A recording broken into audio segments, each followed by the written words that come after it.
Titans preseason ended in a very spectacular way, beating the Patriots 23-7. But that's not important. Wins, losses in the preseason, it doesn't change the outcome of our season. What does matter is the positional battles. And first off, the quarterback battle.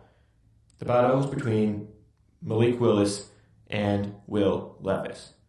Will Levis got hurt and didn't play the second 2 games due to a lower body injury. He threw 9 completions for 85 yards, no touchdowns, 1 interception. Very flat performance from Will Levis. It's sad we didn't get to see him again, but it's pretty clear why he won the 3rd position, not the 2nd position, because he didn't play. He didn't play enough to earn himself a spot on the roster. Malik Willis got that spot, and because he played, he threw for 485 yards on 62 passes, that 41 of them were complete. 4 touchdowns, 4 interceptions, even on the ratio. Not perfect. He showed the flashes that we needed. He showed those improvements, the improvements that we needed to see from Malik Willis that we didn't see last season. We saw his ability to move out of the pocket and still make a good pass downfield. We saw that on the touchdown he threw to Kearis Jackson. But he also had those dire mistakes that we just can't see. He threw an interception intended for Josh Wiley in the first game where it was a high pass. He threw a bullet above a 6'3" tight end that shouldn't be that hard to hit. He was wide open. Granted, Josh Wiley probably could have hit that. That's a discussion for another time.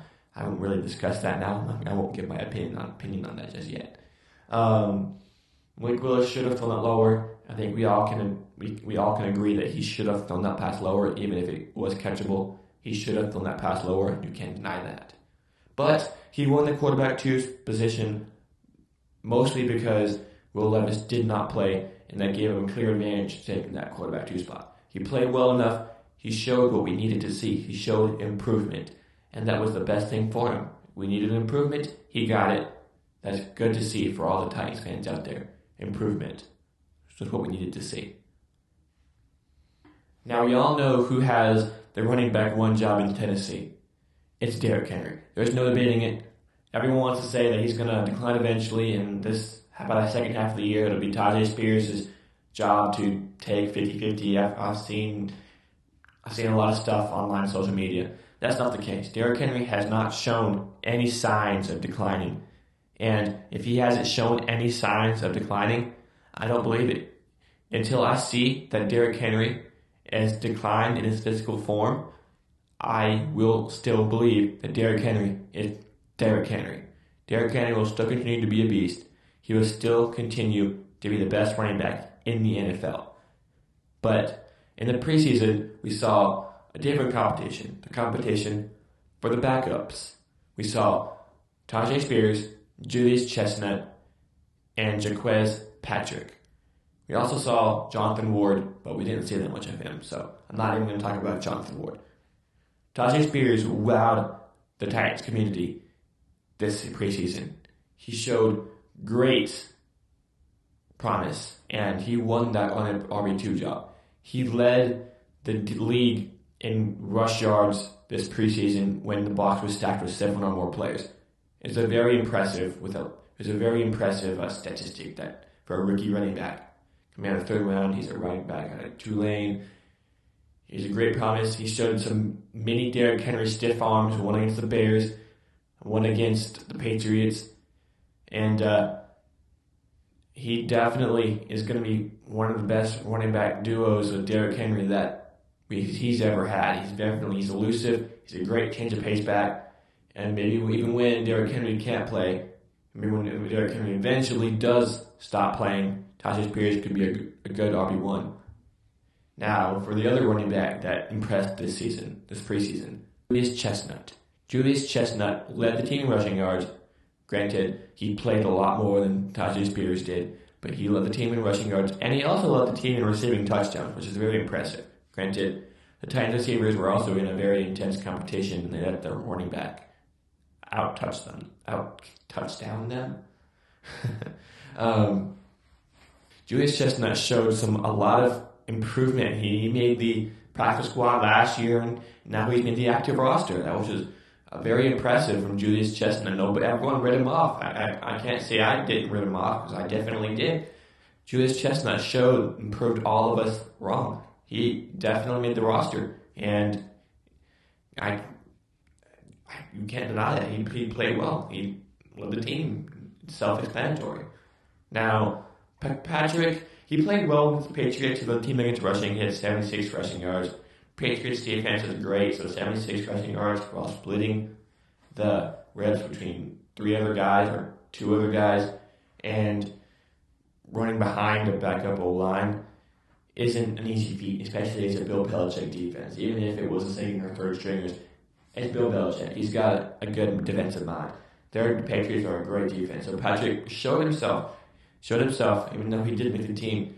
Patrick's been kind of passed around these past couple seasons. I think they said he's been with 6 different teams, and he was hoping to make a team with the Titans, and he didn't get the job because Chestnut showed out. Patrick did show enough to hopefully either make a practice squad or make another team's roster. He definitely put a name for himself, and that's what the preseason is all about, making a name for the people that don't have names and showing why you can have a job in the NFL. If you don't do that, you didn't do the preseason right. The Titans' wide receiver depth has been in question for the past couple of years, ever since A.J. Brown trade. We have a couple receivers that made the team, such as Colton Dowell and Kearis Jackson. But there's another receiver that didn't make the team that I want to mention here, Mason Kinsey. Mason Kinsey led the team in receiving yards this preseason, which is kind of surprising that he did and didn't make the roster. But he showed that he can be a very useful utility player. He lined up at the quarterback position and ran the ball, I think, 3 times. And I don't think he made it past last scrimmage. I think he ran for like 20-something yards. Don't quote me on that. He made some impressive catches down the road, too. And like I just said in the previous statement, he made a name for himself. That is very important in the preseason, even if you don't make an initial roster. If you go out there and make a name for yourself, that is what you need to do. You make a name for yourself. You won the preseason. You got a name. People know you. People can see you. People see your talent. And Mason Kinsey did that. He will find a spot, even if it's just a practice squad. He will find a practice squad, and hopefully someone will get him assigned. He proved that he's useful. Another receiver that I do want to mention here is Kearis Jackson, a receiver that did make the roster.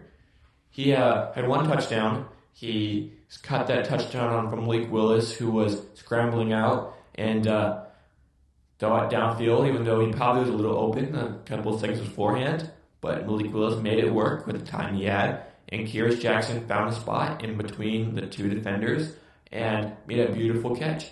That was a touchdown. I love to see that. That was an amazing play from both Kearis Jackson and Malik Willis. It was such a very impressive play to watch.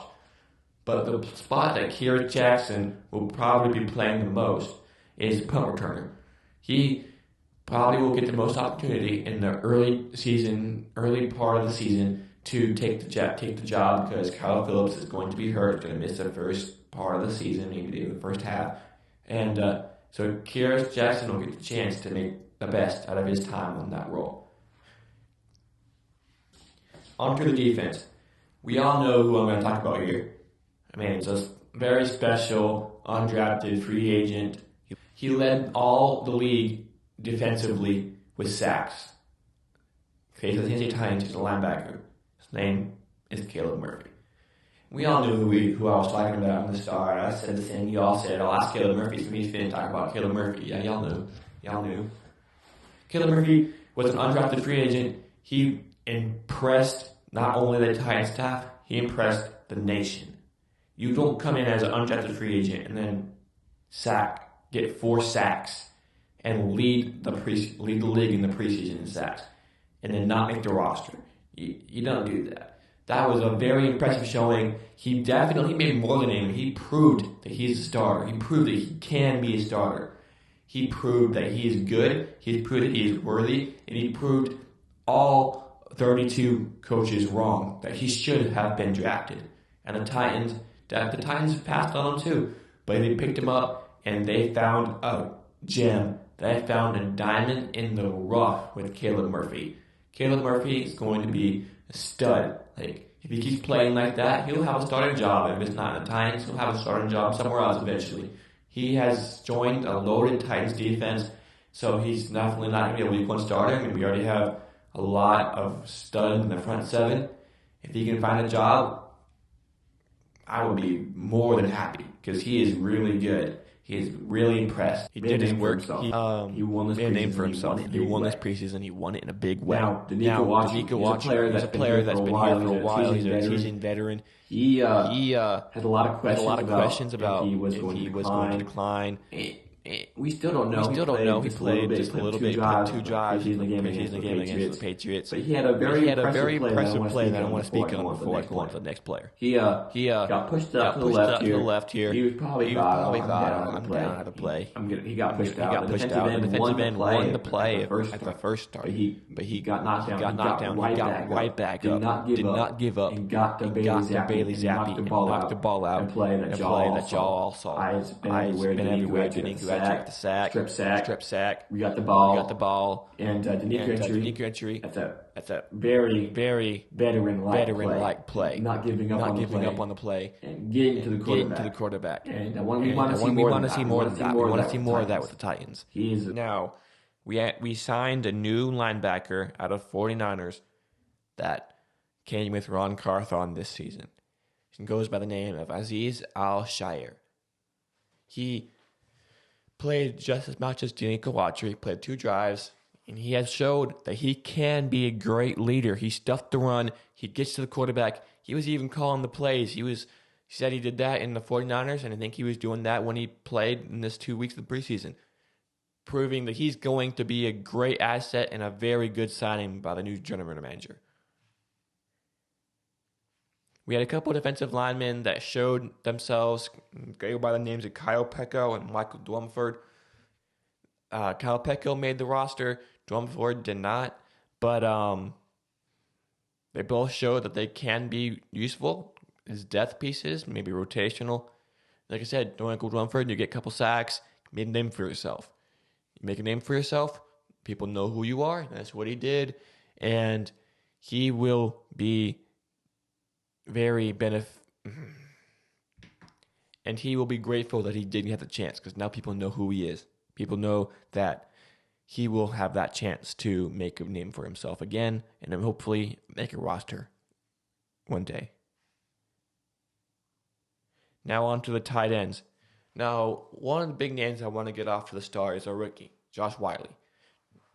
Josh Whyle didn't have the best preseason, and I hate to say it, but he had that one pass, like I said earlier, that was a little high and really fast. But we all want to know he probably should have caught that pass. He probably could have caught that pass. But like I said, it was high, it was fast. It wasn't definitely not no easy pass. Malik Willis made it as hard as possible on him. But he probably could have made that catch, if we're all going to be honest with ourselves. So if you want to put the blame on that, put it on both of them. It's a 50-50. It wasn't all one or all one of the other. Pass could have been better. Catch probably could have been made. But I can't harp on that too much, because I know I'm probably not making that catch either. I'm in no place to talk. I'm just a person observing and talking. I know my place. Don't kill me. But anyways, even though they didn't click, I wouldn't be too worried. Give them another chance. Definitely did not win this preseason. He definitely could have been played better. And I think it's something to monitor in the situation, as Trevon Wesco is going to continue to have that tight end 2 spot over Whyle. But if he's tight end 3, he needs to make a name for himself before he can make up the tight end 2, because we have Chigga, and Chigga is tight end 1, obviously. And by far, Chigga is the best tight end on this roster, and we all know that. Thomas Odukuya, he was an international player. Hopefully he makes the practice squad, even though he didn't make this initial roster. We cut him on Tuesday. He proved that he can be a great blocker. He's a great player, but just not great enough. He didn't really make a massive name for himself, so I doubt he passes waivers, and he should make this practice squad. He definitely can be decent. I think we keep him on the practice squad and develop him a little bit more, and hopefully he proves a name for himself eventually. I wouldn't say he's a winner, but I wouldn't necessarily say he's a loser because he didn't make a great name for himself, but he definitely didn't lose it because he made some plays. I would say he's one of the players that didn't really had a very flat performance. Not down, not up. Just a very flat performance from Odukoya. Now, we all want to see our O-line because our O-line has been giving us troubles for the last year or two. And they didn't look great. I hate to say it. They didn't look great. They were very flat again. We had ups and downs. We had Jalen Duncan, our rookie, at the 6th round, was not that good. We had Peter Skoronski, was probably the best on our O-line in this season so far. And that's proving to be a good pick for I think it was 11th overall, 12th overall. I don't have good memory. But we need to see our O-line start faster, because if they don't start faster, our quarterback's going to get hit, our running backs are going to get hit, and we're going to get beaten early. And you don't want to see your players getting beat early, or we're going to be worn down real fast. And we don't want to see that. We need our own line to tighten up. Get it? Tighten up. Anyways, now on to the players that won and lost. I'm just going to go over this quickly because I kind of already talked about them. Players that won: Mason Kinsey made a great name for himself, even though he didn't make our roster. Karis Jackson made a good name for himself. He made the roster and can be a valuable punt returner. I want to say definitely Aziz Al-Shair, Danico Autry, players like Peter Skoronski, Julius Chestnut, Tajay Spears, Malik Willis. They all won this preseason. They made good names for themselves. And I want to say, even though Chigakonkwo didn't really play, he now confirms that he doesn't really have competition for his tight end spot. Even though we all knew this, he just confirmed it, that we don't really have any competition there for a tight end one. So I want to say he won this preseason too, even though he didn't really play. I want to say the players that lost this preseason were Hassan Haskins. He had the legal issue. Now he can't even play because he's on that commissioner exempt list, so he can't play until he's off that list. So he more than lost this preseason. He failed this preseason. Josh Wiley. We got players like Will Levis, who didn't play. That's not really his fault, but he lost because he didn't play. So that's, again, not his fault, but he is going to take the L on this preseason. We got another player that lost this preseason is probably going to be Patrick. And this one's not his fault, just because Chestnut and Spears played great. All our running backs played great. It's not Patrick's fault. Patrick didn't play bad. He just didn't play great enough to surpass, and we didn't want to keep 4 running backs on our roster. So it sucks for Patrick because he played good enough. He played good enough, but he's not going to make it great. He been passed around. He's a veteran in 6 teams, so they played decent. He's just not good enough. So that's been it for this episode of Anything NFL Podcast. If you want to reach out, I'm Forever Corin on Twitter, or X now, or whatever Elon Musk wants to call it. This has been Anything NFL Podcast. Peace out, y'all.